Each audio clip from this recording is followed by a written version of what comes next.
Good day bagadian, NRD installation naman po tayo, no? Meron tayong Toyota Hiace dito ngayon na nagpa-install sa atin ng QCY dashcam na F24 10K plus 1080p resolution mga kabosing, no? Ayan. High resolution po ito mga kabosing, no? Napakalinaw na po ito at quality at affordable lang din po ito mga kabosing. So, tingnan natin yung quality ng ating camera at specs ng ating QCY dashcam na F24 mga kabosing.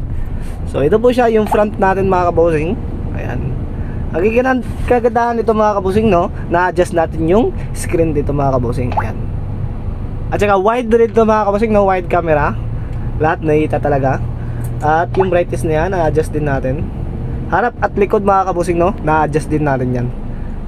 Swipe lang natin mga kabosing, nakita natin yung likod.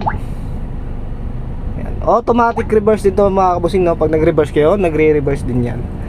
So, no cutting wires, no voiding warranty. Ito yung sa masasakyan yung mga kabosing. Ayan. Yung brightness niya, na-adjust din natin. Ayan. Napakaganda mga kabosing, no? Meron din itong parking guard, voice over mga kabosing. Ayan.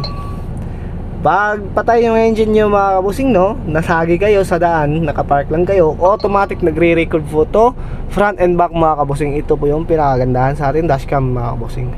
At meron din itong voice CI mga kabosing, wifi. Ayan. So, located po tayo mga kabosing, no? Purok Bahada Dao, Pagadian City, Zamboanga del Sur. Ayan. Tabi lang po tayo ng fuel RSP mga kabosing, no? Nasa highway lang din po tayo. So, business hours natin, Monday to Sunday, 9 AM to 5 PM tayo dito mga kabosing. Bukas po tayo, no? Ayan. Once again, this is Calvin from Andes Auto Accessories, powered by Kion Sondra po tayo dito mga kabosing, no? So, yun lang po mga kabosing. Maraming salamat.